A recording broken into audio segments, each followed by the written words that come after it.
I'm here with my dear friend Anne Whitaker, and we're here to talk about the beginning and the end. Anne has been an astrologer like forever, and she knows loads, and I think she needs no introduction for most of you. And you've been doing loads of research on the end of empires and the end of times, and you're relating that to our time now. What have you found out? Well, I find it almost hard to talk about because it seems to be so extraordinary. I mean, I've been going around talking to various friends and so on, and then saying, but you don't need an astrologer to tell you we're living through extraordinary times. But the fact of the matter is these times are even more extraordinary than any of us could imagine, because I have been trying to find out when the Saturn-Neptune conjunction, which will be precisely exact on the 20th of February, i.e. this month, last happened at exactly 0 degrees of Aries. Not 2 degrees of Aries or 3 degrees, but 0 degrees of Aries. And as far as I can gather, I mean, I can't swear to the accuracy of this because it's so long ago, but the picture I have got from the research I've done is the last time that Saturn and Neptune were conjunct exactly on 0 degrees Aries was approximately 10,000 years ago. I just let that sink in. Around 10,000 years ago, humanity, we're taking the whole of humanity, was making a major shift very gradually over a few thousand years from being hunter-gatherer population to being a settled agrarian population.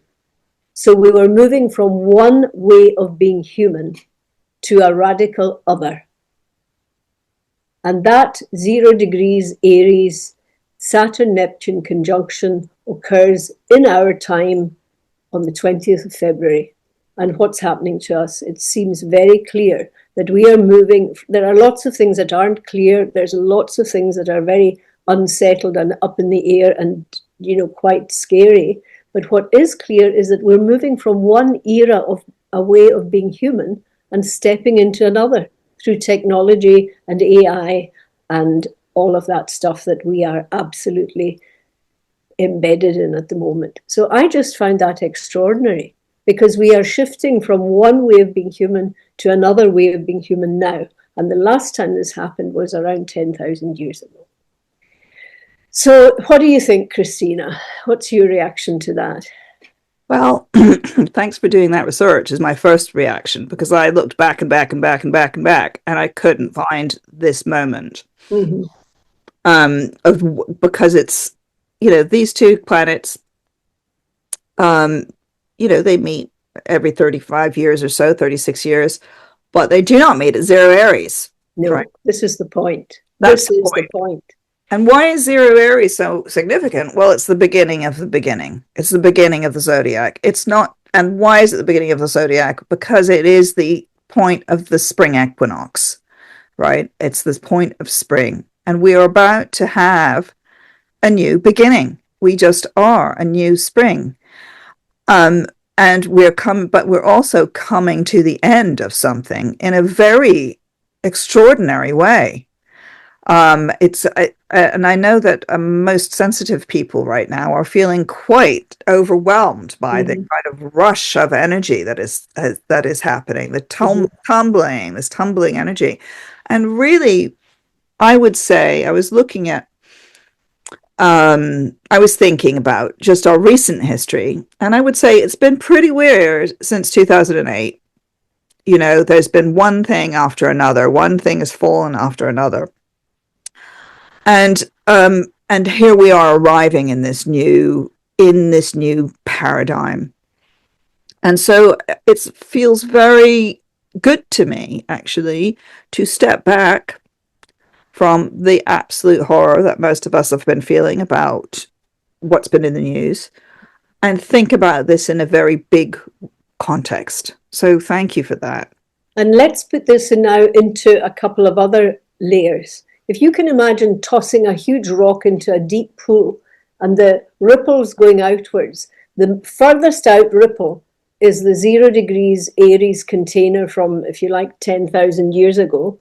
And the most immediate few that we're having to deal with are, first of all, the Pluto cycle that began in Aquarius a couple of years ago and is really underway now, Pluto in Aquarius. When Pluto was last in Aquarius was during the 1770s and 1780s, when we had the separation of America from Britain and we had the independence movement, we had the Declaration of American Independence, and then we had war, and we had the French Revolution. So that whole period from then until now is a complete cycle. So we're just at the beginning of a new Pluto and Aquarius cycle. We are just, if we go down the planets, if we go to Neptune from Pluto, Neptune has just completing and is about to begin a new cycle, which last began in Aries in 1861. And the fascinating thing about that is that Neptune went into the sign of Aries the day after the American Civil War started, the day after. That's been the cycle we've been going through since then. So there's the Pluto cycle of 248 years. There's the Neptune cycle within it of 172 years. And then the Uranus cycle, as though that wasn't enough. We have the Uranus cycle, which was last in Gemini in 1941 to 48. And that spanned the time of the bombing of Pearl Harbor in 1941, which brought America into the war, which of course radically changed the whole outcome of the war. And then the time before that, I've just had a look up, and what I've discovered is that there was a Uranus into Gemini, because Uranus is only in one sign for 7 years. So the Uranus cycle is only 84 years. But in addition to the Pluto cycle from 1777 to 98, and the Neptune cycle, which ran from 1861 to 1875, there was also a Uranus cycle, which ran from 1774 to 82, and then 1858 to 66. So we had Uranus and Gemini cycles backing up these other two at key stages in the unfolding of our development. And usually there was some kind of war in the Neptune going through, Neptune going into Aries, went into Aries in 1206 to 1218, and that tied in with the conquests of Genghis Khan of Eurasia and new monastic orders like the Franciscans being set up. So every time we've had an ending and a beginning of these huge cycles, there have been huge upheavals in the world. So the 0 degrees Aries, Saturn, Neptune, the last Saturn-Neptune conjunction we had was in 1989, and that was the time that the Berlin Wall came down through people power, and the whole alignment of Eastern Europe was changed as a result of that. So we really, really are in revolutionary times. And any of us who are plugged into the numbers, I mean, for example, my Mars is 1.5 Cancer in the 10th house. So my energies are being picked up by that Saturn-Neptune. So on the one hand, I've got new plans for some new developments, but on the other hand, there's a huge bit of me with Saturn-Neptune squaring Mars that would rather lie on the sofa and read a book. So Christina had to drag me from behind the sofa to do this evening because Saturn-Neptune makes it really hard for me to get going. And I think you need to allow yourself to flow with that energy. If you're experiencing Saturn-Neptune or any of these powerful planets triggering off, Liz Green said a very wise thing a number of years ago in one of the seminars that I was lucky enough to attend. And she said, and this is quite pithy, she said, you've got to give the god what the god wants, the planetary god. And if it's Mars, do not offer a bunch of flowers. So I think one of the ways that all of us can work wisely with these energies as they impact on our tiny wee personal lives is to look at the patterns in essence and just say, okay, what does this God, this small g God want from me, and how can I best offer it? And personally, that's what I've been trying to do. And I find that kind of attitude of reverence and asking what I can do, how I can serve through that energy to be really, really quite helpful and protective. Because I've survived a lot of batterings in the last couple of years and I still feel pretty okay. So I don't know what you have to say about that, Christina. Well, I can add some stuff, which is that just to sort of pull back from just the history. Other stuff happened too, is sort of what I would like to say. Other stuff was happening too. And we do tend, because of the maleness and the patriarchy of how history is told, there is this great focus on wars and battles. Mm-hmm. And so you flip through the history books, and it's always this battle and this battle and this civil war. And there's a focus on that, and there's also a focus on the United States at the moment because it's the hegemonic power, right? So other stuff was happening in other parts of the world and during those particular periods. So for example, in the 1850s leading up to the 1860s, China had already had this civil war going on for 10 years. It didn't sort of break out at that moment. That's what happened in the United States. So I guess what I'm trying to say is there's no inevitability to these things, even though because we focus on the wars, this can actually tilt us into doing and feeling and looking at things in a certain way. And I think that we could also focus on just the great advances in the 1860s of technology, if you wanted, or art, for example, or in the 1780s, there were so many. That was when the Vindication of the Rights of Women was written. So I think I want to lift it up. I want to lift it up, and I also would add that the other cycle that we're talking about, this ripple effect, the other big cycle which we've mentioned before, probably when we talked before, is just the cycle of the great conjunctions, which is the cycle of the Saturn-Jupiter conjunction that happens every 20 years. And that has shifted from being in Earth for the past, since the beginning of the 19th century, to now being in air, which fits in with this new age thing, the new age that we're moving into. And the new age, and all of these, at the moment, we're living in a very terrible things are happening, right? And terrible things have been revealed as well. And I'm very fascinated by the fact that back in 10,000 years ago, our ancestors were thinking, oh my God, I could put this seed in the ground and then I could just hang around here and wait for the wheat to come up. If you've read *Sapiens*, Yuval Noah Harari's book, he talks about how it wasn't so much that we domesticated wheat, but the wheat domesticated us at that point. Yeah. Which is a very interesting thought. But if we're at that moment now, right, we can see that it's to do with technology. It's a new technology, and literally, agriculture was a new technology. Learning how to do that was a new technology, and it suggests that we're in the very, very foothills of this thing. Yeah, and these big shifts present us with new ways of being human.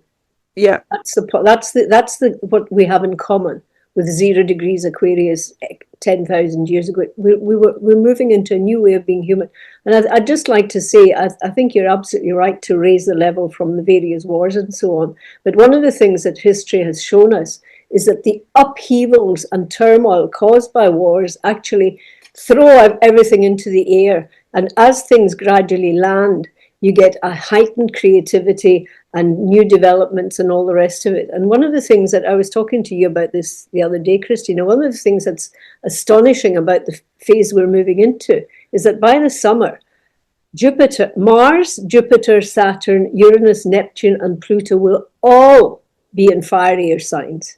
And they'll mostly be trine and sextile to one another. So that looks to me like a very fertile, creative period where all kinds of new ideas are going to be arising in the human collective. So I think you're quite right, Christina. It's a difficult time because if you know anything at all about history, you realize that the period between world ages is chaos and disorder. It's always happened repeatedly throughout history. But out of that, we get really a new world order. And that's what we can look forward to when the dust has settled. And I have to say that if I were thinking optimistically, right, 10,000 years ago, we settled, we did agriculture, we came up with these patriarchal religions. And maybe that's what it seems to me so clear in the air at the moment that the patriarchy is we're done with it. It may not be now, it may not be in the next 100 years, but this is it. We see it for what it is, and how horrible it's been for men and women. And that's what we need to, what if they don't blow us all up with their dumb bullets and bombs. We're moving out of that. Yeah. And that is amazing to think of, that this is a 10,000 year shift once in 10,000 years that we have. And it's interesting to me, and I want to hear what you have to say about this, that we're talking about Neptune and Saturn, right?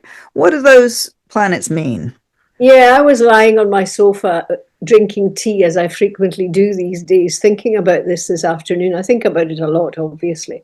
And Saturn, Neptune, endless possibilities and fantasies and acts of the imagination arise from Neptune. You can imagine anything you like, and Saturn comes in and goes, okay, get real. So I think we have an opportunity to take our dreams, whatever they may be personally, and make them into reality using the boundary and reality testing nature of Saturn. And I think if we can give these two gods, good old Liz, I use this expression a lot, what the gods want from us. What they want from us is to dream a new dream, but to take good old Saturn and reality test it and see what in the dream we can take forward into the next phase of our lives. So I feel, there's no point in pretending that Saturn Neptune can't be quite debilitating and sapping, but it can also help you to take your vision forward in a realistic framework so that things actually work, although they may take a long time to do so. I like what you've just said about this being a new dream. It's a new paradigm that's coming up. Saturn is about paradigms. It's about structure. It's about patterns. It's about shapes. It's about building. And Neptune is about thinking really big, actually, and thinking in a kind of unboundary way about how you can go further. But I will get up a chart. I have a chart for today, with using just 0 Aries, how close they are. They're actually making a conjunction, really. They're an out of sign conjunction. And they made that conjunction last summer as well. But this is the real, well, they didn't quite make the exact conjunction, did they? But can I just say, we have to mention this. Saturn goes into Aries, preparing to meet Neptune on the 20th. Saturn goes into Aries on Valentine's Day. So it'll be very interesting to see what comes up from that. It's interesting symbolism, isn't it? It certainly it's like is. This sort of commercial day of love, right? Valentine's Day, and there comes Saturn saying, "Oh God, I don't know about this." You could read it another way, which is Saturn joins Neptune in Aries, and loads of people propose to one another. That's true. They may all make a commitment. It's about making a commitment to the future, and I think that's one of the things that Saturn in Aries, coming into Aries, is as asking, give the gods what they want. What the gods want is a commitment to the future, not to the past. And Padme has left a comment here, getting real about love. I think I like that. That's a very good way of expressing the energy. But looking at all that 12th house stuff reminds me of how I have I have 5 planets in the 12th house, if not 6, depending on house system. So I know of what I speak. And it's been, the 12th house is the final dissolving, crumbling stage of any process, out of which the new begins to arise. So the new, I remember Robert Hand talking about the 12th house in a lecture he gave in Scotland many years ago, and I've never forgotten it. And he said, 12th house planets, those of you who have 12th house planets and sometimes get a bit fed up with them, take heart from this, because he said 12th house planets are very powerful, but they're very fresh and they're very new and they're very tentative because they're just behind the sunrise. They're waiting for the sun to shine on them. And I loved that. That made a lot of sense to me. But we're in a very 12th housey stage in the world just now where we don't know whether we're coming or going. But at the same time, I can feel myself as a very 12th housey person with Saturn, Neptune squaring my Mars, as though the old order is crumbling away in my life and I'm making certain decisions about letting things go. And at the same time, I can see I've got new plans. I mean, I've become a student again, for starters, as though 4 times already wasn't enough. And I'm beginning to write a new book, which, shall I tell him the title, Christina? Go, do, please do. It's called, because I'm over 70 now, and I really think it's far more graceful and constructive to face the age you're at than try and pretend you're not there. So the book is called More Bits Fall Off. And the subtitle is The View from the Departure Lounge. And it's a really good title. I've copyrighted it, so don't anyone try and pinch it off me. That's my paranoid Plutonian side speaking, by the way. I'm sure nobody here would ever do a thing like that. But it's a good title, isn't it? So now that I've said I'm doing it, I'm making notes and I'm reading and I'm lying on the sofa a lot and I'm being very 12th housey. Now that I've said I'm doing it, I've committed myself. So I hope you'll all sign up for buying this book when it eventually appears in 25 years' time or whenever, I don't know. So we're in when we first started talking about doing this, having this conversation tonight, when we first started talking about it, we said we were talking about how this is a 12th house time, you know, and I think that's quite interesting that we're in the 12th house time. If you can think of yourself as us, the world, as in this 12th house time, just before the birth. And it's interesting also that we're having these eclipses, right, that are coming up in this, you know, as something new is being born. And we could get very paranoid and say some beast is being born, because that is also Saturnian, right? And I have to say, moving along to, are we ready to talk about the horrors at the moment? I think a little bit. I'm going to mention it. These people who've been doing this bad stuff this is the dark side of Saturn, partly, isn't it? Worshipping the beast, right? And that's coming into the light. We're seeing it now. And it's like this what rough beast is, you know, slouching towards Bethlehem. Wonderful line from Yeats. Yes. And this beast is emerging.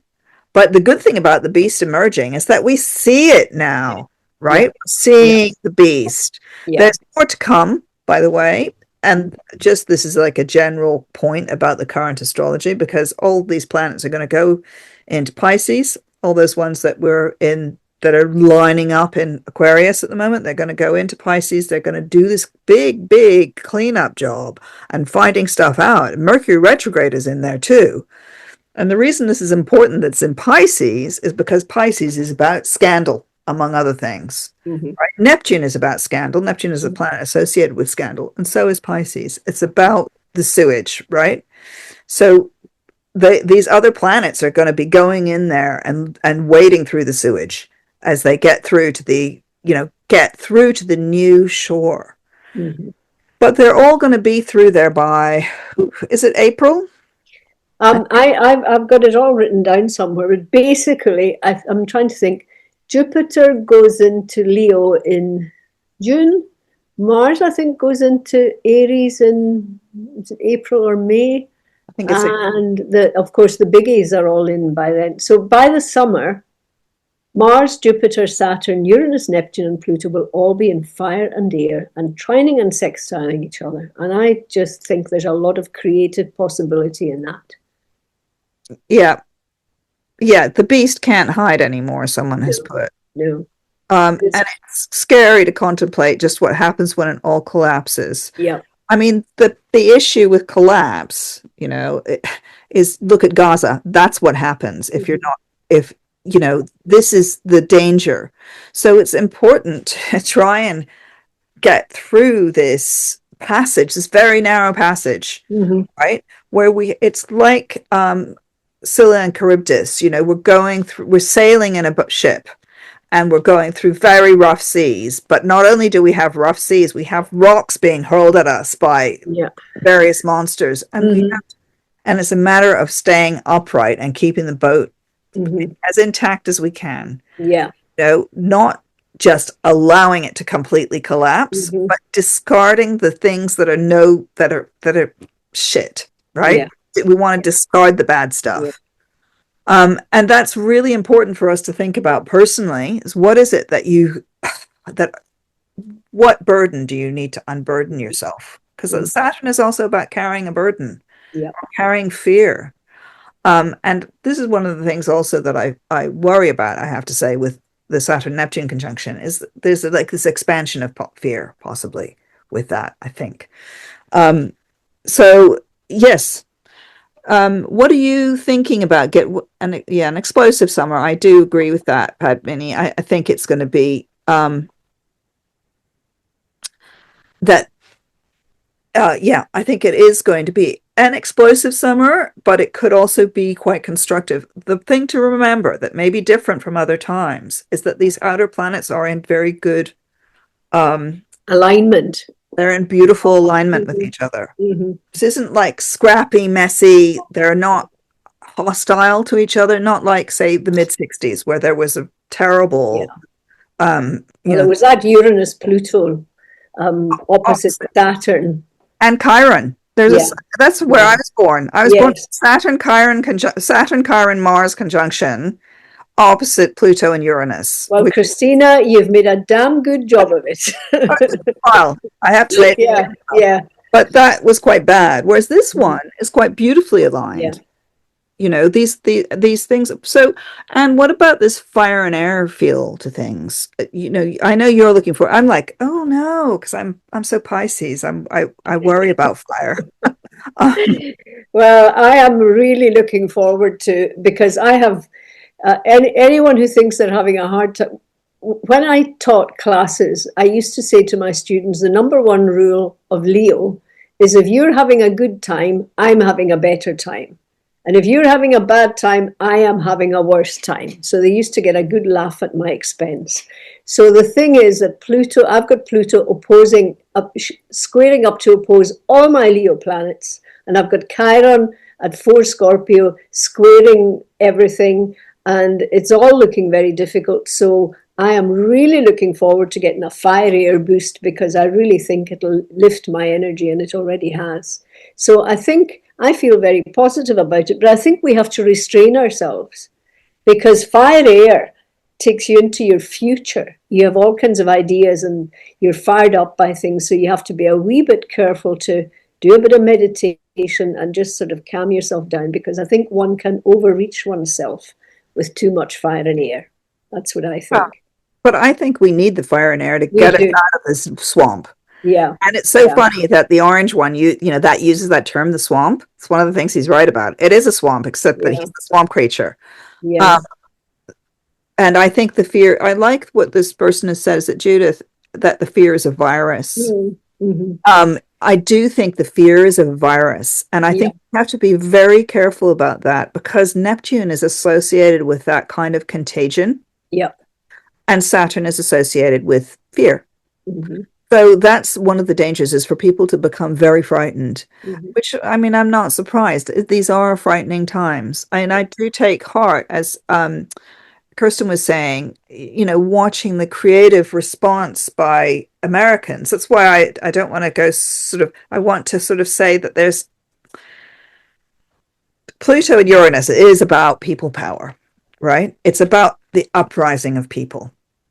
And you saw that very much last time with the French Revolution and the storming of the Bastille, which happened when Pluto was quite a way through Aquarius, actually. It wasn't immediately when it went in.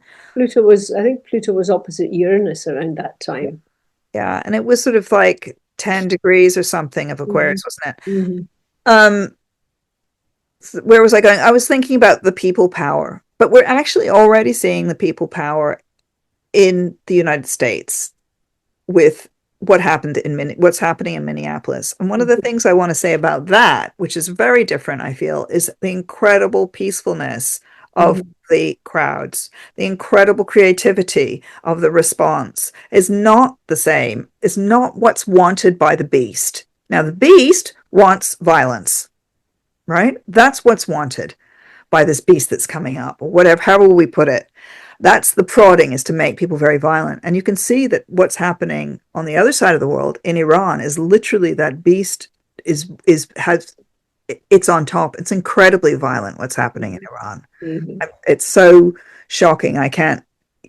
Or what's happening in the Middle East, in Gaza. But what's happened there is this devastation, right? A place that's been razed to the ground. And it's really important not to allow that to become the thing that happens. Yeah. Right? The thing that happens has to be a creative and peaceful and response. And the other thing I think that's interesting about Saturn is that Saturn is also about rules, regulations, laws, that kind of thing. I mean, Jupiter is also about law, by the way. So it's interesting that Jupiter, which is the planet of like judges and stuff, comes into this alignment in the summer, faces up to, it makes the opposition to Pluto, but it makes the trine to Neptune-Saturn. It makes a lovely bowl pattern, actually. All these planets make a lovely bowl pattern. So the recourse must be legal, it must be moving forward like that. And for the most important thing for people to know is that times have to change. Things have to change. We cannot stay in this state, in this swamp. And Pluto sextile Neptune is very strong. And we've got Pluto in Aquarius and we've got Neptune in Aries. And it really speaks so strongly of we the people. And we the people, our ideals, Neptune and Aries, our new ideals are in harmony with Pluto and Aquarius, how we use our power as a collective. And then Jupiter comes in to really amplify all of that and to add warmth and generosity, hopefully, and creativity to it. So, it's a lovely pattern. And I think if we can try and align ourselves to it as best we can, I think as individuals, everyone has to make their own personal peace with the state of the world. And as an much older person, I think, well, all I can do is do a bit of teaching, do a bit of supporting people, but also I think we all need to try and be the best version of ourselves that we can be during this time of transition. Yes, I really do. I think that's true. But I did also have some thoughts about that because I've been thinking quite hard about what's happening in terms of however we want to talk about these evil men and what one's response can be, right, with the current astrology, etc., etc. And I do think that women and children, I've thought this for a long time, are under attack. That it's become increasingly, but we had the sort of Me Too thing, and essentially women's rights have been getting better over the last 100 years around the world, right? So this is the backlash against it, is these beasts. But the attack, it's interesting to me that they have been using magic, essentially, it seems like, or some kind of weird stuff that they've been doing. They have been using, I noticed that in that guy's, I'm not going to say his name because I don't want to conjure it, but on that island, there's a temple which has a zodiac on the ceiling, right? So they have also been using our art and our knowledge for their nefarious ends, which is any astrologer who's been helping these people needs to look deep into themselves. Mm-hmm. And I think we all need to look deep into ourselves and see the ways in which we may have been supporting the system unwittingly or wittingly, because because it's impossible not to. It's impossible not to have your subscription to whatever it is. It's impossible not to be participating in some way with this paradigm, this construct, which is whatever you want to call it, the capitalist patriarchal construct, and to actually withdraw support. And I think that seems to be happening all over the place, this withdrawal of support. And in Iran, where they have been having these massive Pluto in Aquarius, huge demonstrations, then also Pluto in Aquarius, huge violence against the population. One thing I note with that, just it's on a more vicious level, but it's the same pattern of the state turning against its own people. Yeah. Right? It's the state turning against its own people. It's the elite turning against the actual people. And I think that what's happening now, and this has always happened, right? This has always happened at certain points. You think about sort of witch trials and things like that, whatever it is. But what's different this time, and this may be to do with your zero Aries 10,000 years ago thing, is that we're connected and we know that it's happening. Yeah. All right. We have the information. Okay. Some of the information is maybe wrong, but in general, we're connected and we know this is happening and we can talk about it. And that even that the opening, this unfolding of the horror that we're seeing is awakening us in a way that is fascinating to me, actually, that we're being forced to. It's like someone coming in and saying, look, you have to look, you can't look away. Yeah, and we're using these Uranus, Neptune, Pluto linked energies in a very new and constructive way. Yes, exactly. And I think that that's where we're going to see, because you were talking about becoming a new kind of human, right? Yep. That's the new kind of human, is how are we going to use this? Yeah. And I don't think it's through all becoming bots and having things stuck in our head and whatever. No. It's not going to be that. We have one thing that, for example, I notice again with these files that have been released, is the hive mind that has been applied to looking through them, sorting through them, unredacting them, finding out what's really in them. Because if you have millions of people applying themselves to looking through those things, it's a lot more effective than just one person having to look through that. So we have this hive mind, which is the internet. It's our interconnectedness. That's already there. We've been using that with medical research and scientific research to considerable effect in recent years. Yeah. And that's where the use of AI is, isn't it? Is inflating that stuff. It's not in making art, it's so silly, but in collating information, but also in connecting people. So we're more connected now, and this is the Pluto in Aquarius part of it. We're more connected now than we've ever been. Yeah. That's an incredible thing to think about. And also the Neptune and Aries piece means that our idealism is fired up and we have the energy to put out new ideals into the world, which links in with Pluto and Uranus.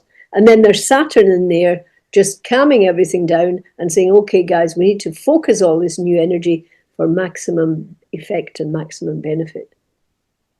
And I think that each of us in our own small lives can actually, if we tune in, we can feel that happening. I know I certainly can. I don't know if you can, Christina, but I certainly can. Well, and also I think it's really interesting what Kirsten said about being in a community last week she was off grid. And I think that's one of the things that we have to learn to do, right? Is use the hive mind, use the grid, and then go off it for most of the time. You don't need to be on it the whole time. That's the problem, is when you get kind of sucked into it and you lose your mind, which is literally what's been happening with Neptune and Pisces. We lost our minds. And what's going to come back, I think, when Saturn and Neptune move into Aries properly, is ka-chong, suddenly we're going to actually get our focus back. But we're seeing the beginning of that this year, Christina, with various countries across the world beginning to ban social media for people under 18. I mean, whether it'll work or not, I don't know, and I have my reservations. But the fact of the matter is that the research, particularly by people like Professor Jonathan Haidt, has shown the devastating effect on the development of young people of using the internet and using social media the way they do, because it's set up to set up addiction. And I think that we're seeing the beginning of a rejection of that. And I actually know quite a few young folks who are saying, I'm fed up of the internet. I don't want to go on dating apps anymore. I want to meet real people. Yeah, I think there's going to be a lot more in real life stuff. But I have to admit, the most people I've come across who've been most polluted by social media have been older people. And it's interesting to me that it's all the concern around, Gen Z, who actually have grown up with this thing and have grown up with ways of dealing with it and are developing ways of dealing with it. My kid, one of my kids goes off grid all the time. Right, that's what she does. That's your generation. I think the generation coming up who are younger have been more, particularly girls, have been very damaged by this. They've been damaged. No, that's not my generation. That's my kid's generation. She's 22. She goes off grid regularly. She goes off social media regularly because she's a self-regulating person. Whereas I think that a lot of the for me anyway, I've noticed that the people who have most difficulty are people who are continuously online. It's not so much generational. It's a character type. I think the thing though about older people is, I think the thing about younger people is that they're building up their defenses against all kinds of negativities, and their defenses are vulnerable, and it takes them some time. It depends on the adults in their lives. I mean, your kids have been lucky to have you and your husband in their lives because you're very good parents, but an awful lot of parents do not keep an eye on what their children are doing. Yeah, well, that's part of the beast, isn't it? I mean, we could also talk about the beast as the pornification of society in general, which has been accelerated by the internet. It was already a problem in the 1990s.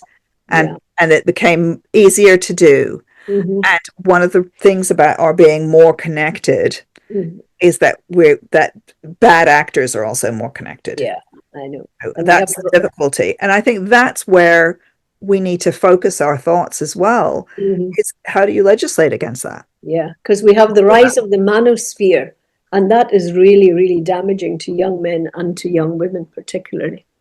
I like what Sarah's just said about the magnifying glass that focuses the sunlight. With that's the image that comes in with the Saturn. I think that's right. It's like, I feel that this Saturn Neptune thing is the sort of a focusing, right? And I love that image that she's got, because it's that diffusion, that diffused sunlight coming into a point. And Aries is a pointed sign, right? It's sharp, it's pointed. And 0 Aries is the point. It's the point. My God, it's the point. Yeah. Yeah. I'm just looking at the comments here. I think also, Padmini, I think this is a really interesting point about the falling birth rates as well. We'll see what happens with that. But there's one of the things about our current times is the weird discussions and the weird things that have been happening around, childbirth, having children, who gets to have children, who doesn't want to have children. The discussion around women's bodies with this has become very weird and intense. And kind of science fiction-y. I think people read too much science fiction in the 1970s, some of these tech guys.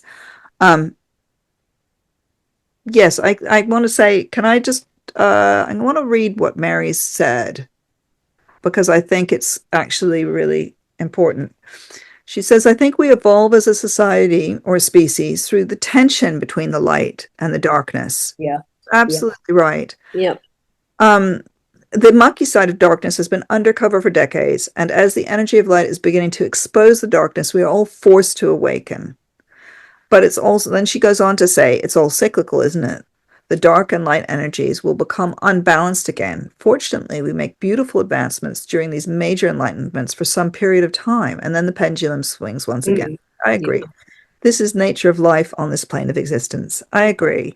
And I think that we are at a moment, because many things um,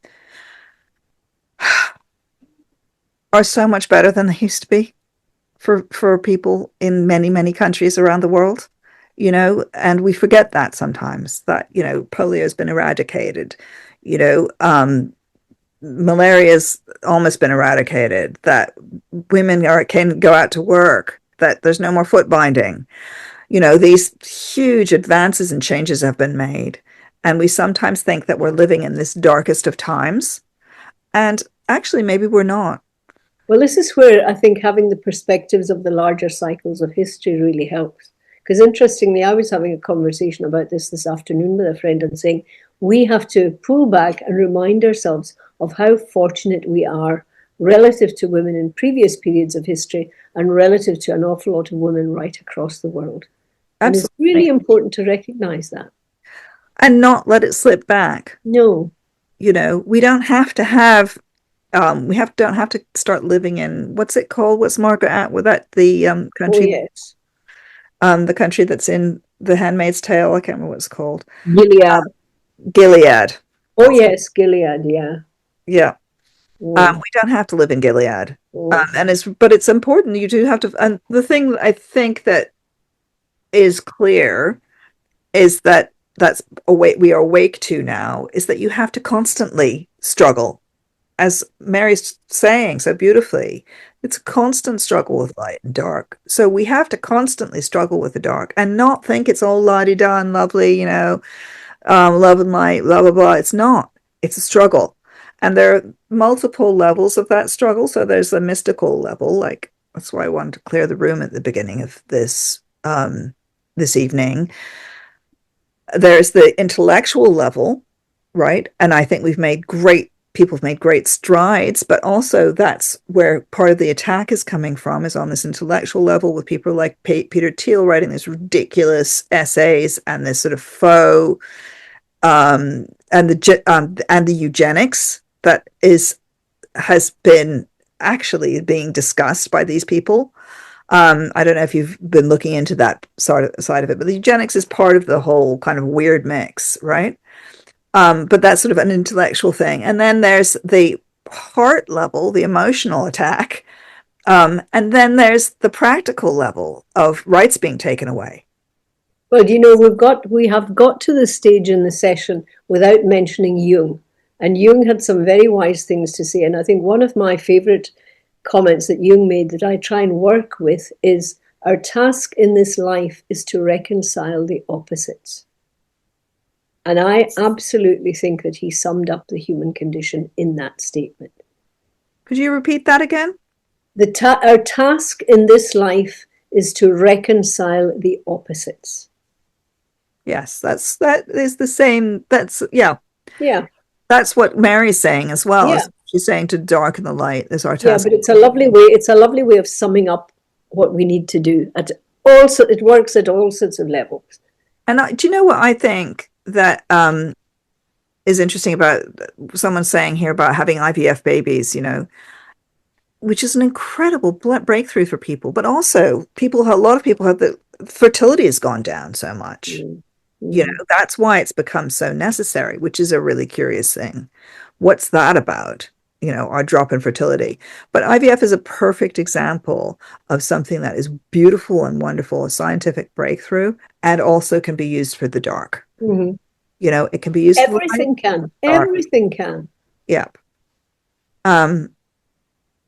Yes. And dark, yeah, it's not bad necessarily, but also I'm kind of using that as shorthand for evil.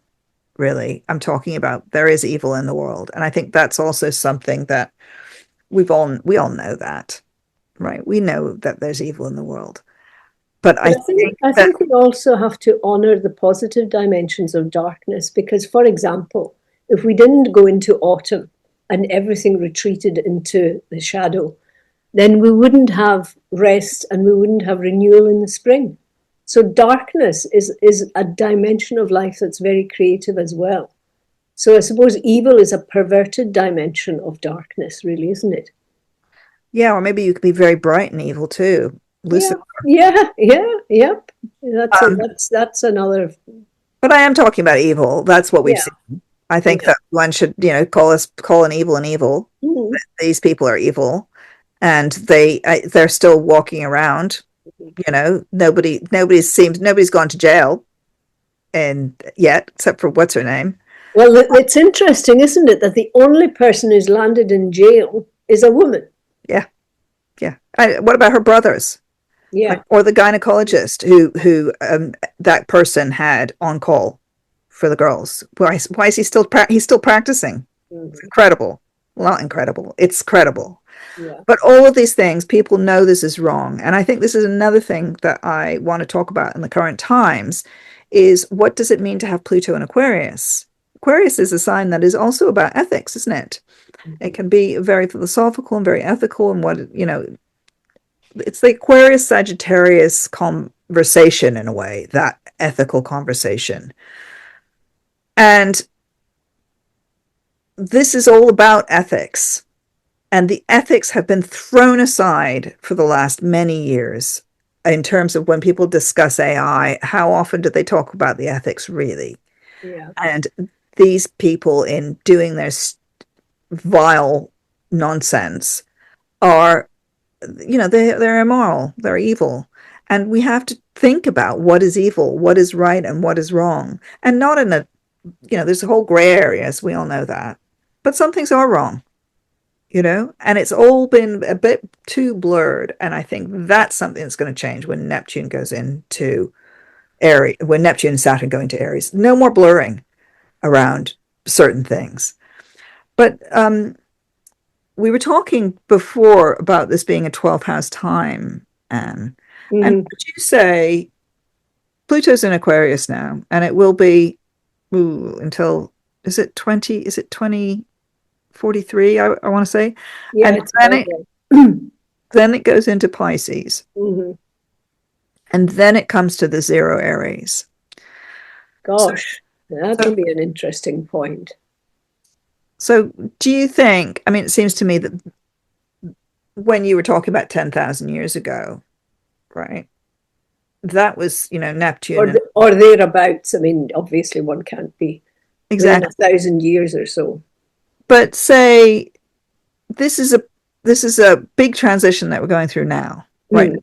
This month, even, Mhm. and next month. But it's not completed until Pluto goes into Aries, I think. Pluto goes into Aries. We've got Neptune into Aries. Well, Uranus will go into Aries. They'll all go into Aries.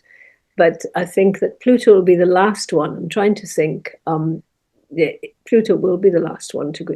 I'm now wanting to look at the ephemeris to find out when Pluto goes into Aries. We can probably work it out in our heads roughly.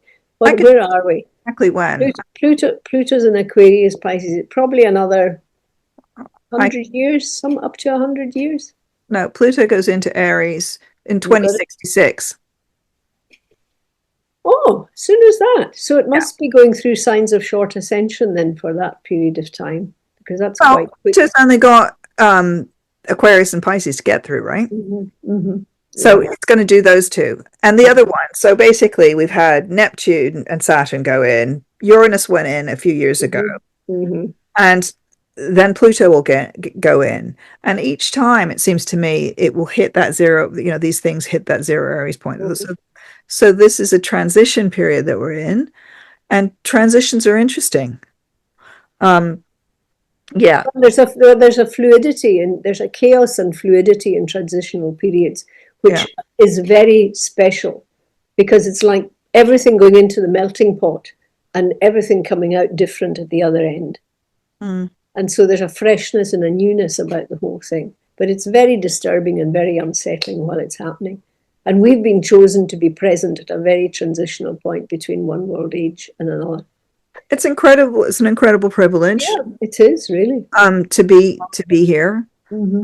to be here now, and to be sort of optimistic, I think, about the future. Yeah. To try and be optimistic in these dark, you know, we're in this very dark moment. And I would say, just like I said, I think I said this before the recording, I just want to repeat it, that these are quite dangerous times.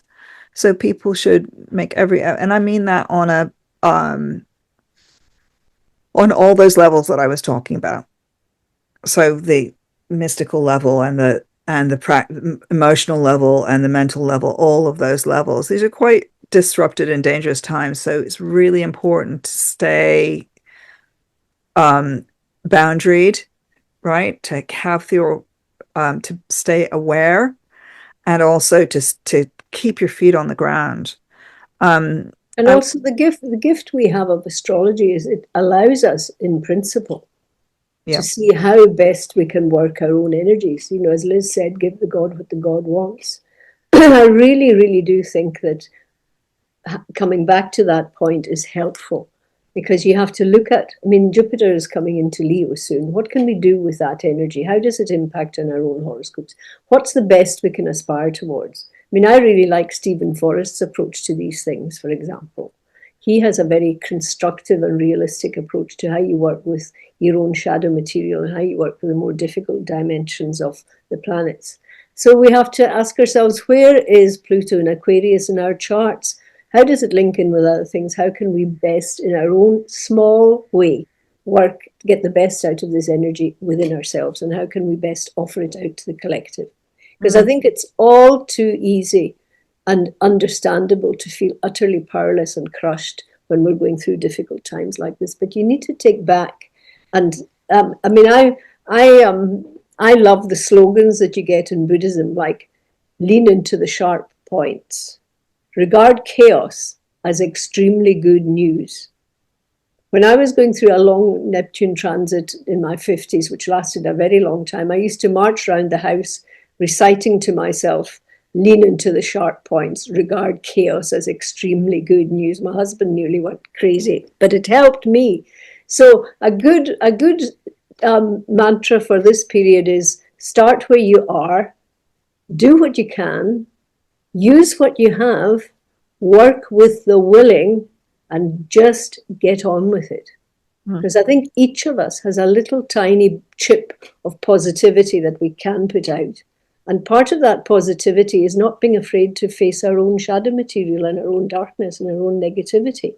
Because I think we're not taught how to deal with that in school, in family life, very much. The dark is what somebody else does, it gets projected out. We need to take responsibility for our own shadow material. And if we can all do a bit of work, then we can help to birth this new era that's coming to the fore slowly, I think. And that's what I'm trying to do in my own sort of 12th housey, fairly knackered, sometimes can't be bothered, but I have a responsibility to do the best I can for what life remains to me, sort of a way. And I think each of us can do something to forward the development of a better era than the one we're currently in. I really do.